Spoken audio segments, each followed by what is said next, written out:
Subscribe to our YouTube channel and press the bell icon to get the latest updates. In this episode of Global Print, I will talk to you about China's expanding influence in South Asia and how the Chinese Defense Minister General Wei Fenghe was in Kathmandu earlier this week, from where he went to Bangladesh and to Pakistan. But before that, dear viewer, I'd like to make an appeal to you. Please do subscribe and pay just a little bit for The Print's free, fair, objective and unhyphenated journalism. You know that we bring you the best stories and videos from across the country. So please do support us by paying just a little bit. Now back to China's expanding influence in South Asia. In my column in Global Print earlier this week, I wrote about how the Chinese Defense Minister General Wei Fenghe was in Kathmandu and how the Chinese have expanded their influence, their presence, not just across Nepal. Pakistan, you know, has been a client state of the Chinese for some decades now, but also Bangladesh. There has been greater influence, much greater cooperation, especially, interestingly, defense cooperation between Bangladesh and China. In fact, the Chinese have sold 2 submarines to the Bangladeshis. This when Bangladesh is celebrating not just Bangabandhu Sheikh Mujibur Rahman's birth anniversary this year, but it's the run-up to the 50th anniversary of the Bangladesh independence in 1971, when it broke away from Pakistan.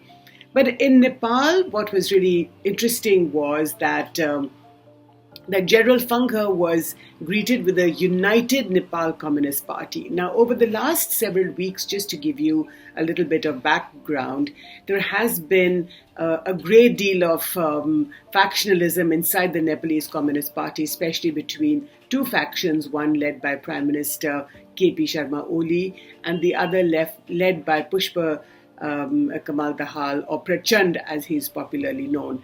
Now, Prachand has been telling PM Oli that he should resign not just from the prime ministership but also from the chairmanship of the Nepal Communist Party. As you know, some years ago, the various factions of the Nepal Communist Party came together and united together, and now there's just this one Communist Party. And KP Oli has been the prime minister for the last more than 2 years or so, and Prachand is now saying that there was a power-sharing agreement, but that KP Oli has not kept his side of the bargain.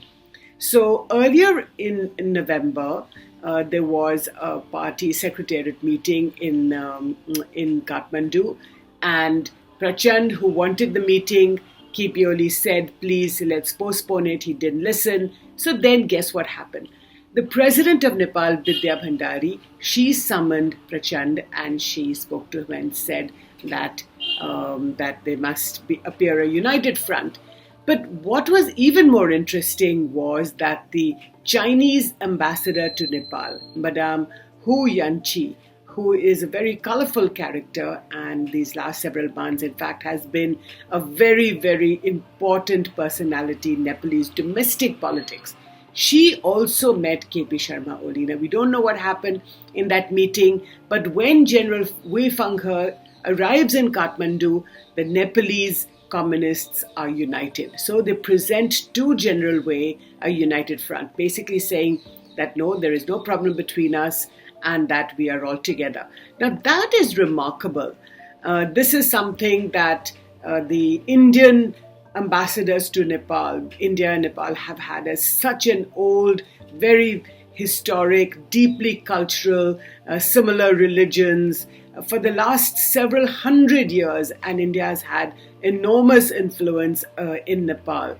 But slowly, because of the troubling bilateral relationship over the last several years, India's influence has been getting somewhat, I wouldn't use the word marginalized, but it's been reducing a little bit.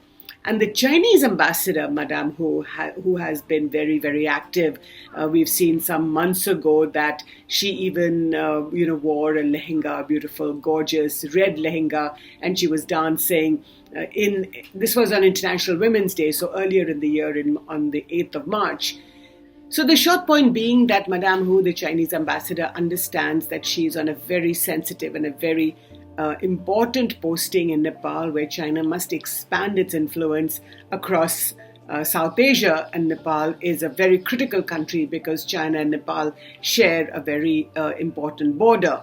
So she is doing what she can, which is that in every way she will, whether she needs to dance or whether she needs to persuade the Prime Minister and other leaders in the Communist Party, she will do what she has to do. Now, this doesn't mean that the Chinese ambassador's meeting with Prime Minister Oli was not noticed by the others. In fact, there was a lot of criticism that such a thing happened. But the fact remains that it did take place, and this is a very strong indication of China's influence inside Nepal's domestic politics.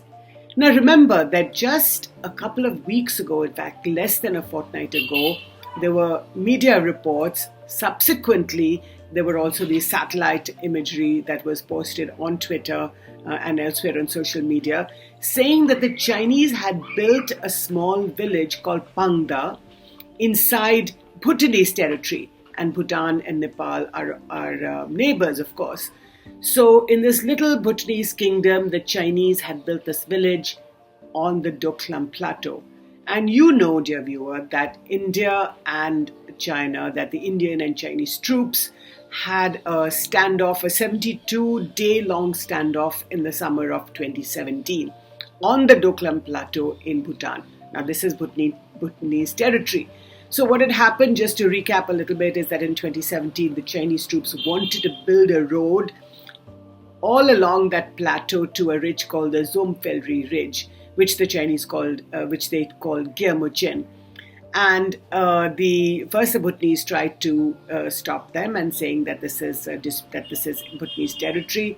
But when the Chinese did not listen, India, which has a military presence inside Bhutan, and India and Bhutan are also very, very close friends, almost allies, but they share a very close relationship. So the Indian and Chinese troops embarked on this face-off, which lasted 72 days. And the reason at the time was that they did not want the Chinese to build this troop right up to this ridge, because that was going to be very close in territorial terms, overlooking the Chicken's Neck, which is this narrow strip of land that connects the northeast to the rest of the Indian mainland. So basically a very strategic spot up to which the Chinese wanted to build this road. And the Indians naturally said that they would not allow that to happen. Remember, meanwhile, that Chinese and Indian troops, 50,000 Indian troops approximately, and another 50,000 Chinese PLA troops are facing off in Ladakh as the temperature falls, as the snows begin to accumulate. Winter has set in eastern Ladakh. But Indian troops and the Chinese, they're not eyeball to eyeball, not yet, but they are at a distance of a few hundred meters, and they have been there and they're settling in for the long winter ahead. So here are the Himalayas, and India and China are facing off across the Himalayas.